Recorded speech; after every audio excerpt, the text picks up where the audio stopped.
এখেতেই হ'ল মানে এইখন ঘৰৰ মালিক আৰু তেখেতে আমাক আজি সুবিধা দিছে আপুনি শ্বুটিং কৰিব দিছে কিন্তু বহুত মানে কষ্ট হয় খোৱা লোৱাত আপোনালোকৰ অসুবিধা আমি থাকোঁ 1 নম্বৰতে যিকোনো কৰ্মৰ ক্ষেত্ৰতে অসুবিধা হয় শ্বুটিং কৰিলে দিনটো গতিকে আপুনি কি আমনি নাপায় নেকি অৰ্থাৎ আমাক আগুৱাই যোৱাৰ কাৰণে এখেত আমাৰ 1 নম্বৰ শুভাকাংক্ষী আৰু আমাৰ আহি পাইছে গাজা বাবু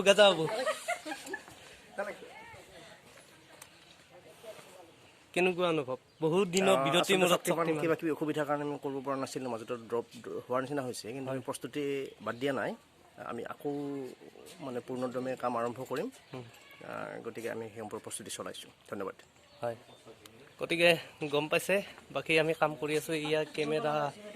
কেমেৰা ফিটিং গতিকে আমি কিছু আপোনালোকক ইয়াৰে শ্বুটিঙৰ দৃশ্যও দেখাই যাম এতিয়ালৈ বাই আমি ভিডিঅ'টো আৰম্ভ কৰোঁ বলক হাই ফ্ৰেণ্ডছ আজি শ্বুটিং চলি আছে নিউ আছাম বিচিৰ শক্তিমান ধাৰাবাহিকখনো আপোনালোকে চাগে চাইছে আৰু আজি আমাৰ শক্তিমানত নতুন আৰ্টিষ্ট মানে মোৰ খুৰী আছে আজি শক্তিমান কৰিব অনুভৱ কেনেকুৱা অনুভৱ বহুতে ভাল লাগছে আগতে আমি টিভিত চাইছিলো এটা নিজে কৰিব পাইছো সেইকাৰণে বহুত তাৰমানে ভাল লাগছে আৰু অসমীয়া ভাষাত প্ৰথমবাৰৰ বাবে আৰু আচলতে নলবাৰীৰ ভাষা আমি যিবিলাক কৈ আছো নলবাৰীৰ ভাষা নলবৰীয়া ভাষাত শক্তিমান আপোনালোকে দেখি আছে আৰু আমি নতুন নতুন খণ্ড বনাবলৈ গৈ আছো দীপ তুমি আগতে শক্তিমানত অলপ অভিনয় কৰিছিলা চাগে কৰা নাই আৰু আমাৰ দীপু আজি নতুন শক্তিমানৰ কাৰণে বাকী আমাৰ লগত কাম কৰি আছে আৰু বেলেগ চেনেলতো কাম কৰি আছে আপোনালোকে দেখিছেই গতিকে খুব এইটো খণ্ড আশা কৰোঁ খুব ভাল হ'ব আৰু আমাৰ মালিক ডে নিউজ নহয়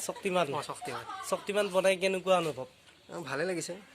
এটা নতুন পদক্ষেপ য'ত আমিও জড়িত হ'লো নিশ্চয় হয়নে গতিকে কেনেকুৱা অনুভৱ অনুভৱটো ভালে লাগিছে কাৰণ আৰু টিমটো গোটেই ভালেই কাৰণ আলোচনা কৰি কামখিনি কৰা যায় কিবা ভুল হ'লে নিজৰ ঘৰৰ নিচিনাকৈ বুজাই দিয়ে হয় বঢ়িয়া আৰু ভাল কেমেৰামেন এখেত আৰু যিবিলাক ভিডিঅ' চাই আছে খুব ধুনীয়া কেমেৰা কৰি আছে আৰু আমাৰ লগত আছে শক্তিমান কি খবৰ ভাল আৰু তাৰমানে কি দেশ বচোৱাৰ কাৰণে ৰাইজৰ কাৰণে কৰি থাকে গতিকে খুব এটা ধুনীয়া এক্টিং কৰি আছে আশা কৰোঁ শক্তিমান আপোনালোকে আঁকোৱালি ল'ব কাৰণ শক্তিমান এখেতে হয় এখেতৰ নাম দি আমাৰ চিৰিয়েলখন বা এই খণ্ডবিলাক উলিয়াই আছোঁ গতিকে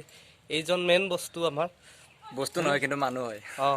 গতিকে এই কলিজা এইটো চিৰিয়েলৰ গতিকে আশা কৰোঁ ভাল পাব আৰু আমাৰ লগত নতুন আৰ্টিষ্ট আছে আজি মিতালী হাই খুব নাটক কৰে একেবাৰে ষ্টেজৰ কাৰণে দপদপাই থাকে তাই তাতে ৰাজকুমাৰী মানে মহাৰাণী আৰু ষ্টেজৰ কাৰণে কেমেৰাত আহিছে আমাৰ লগত গতিকে কি কৰে আজি আমি দেখা পাম আপোনালোকেও দেখা পাব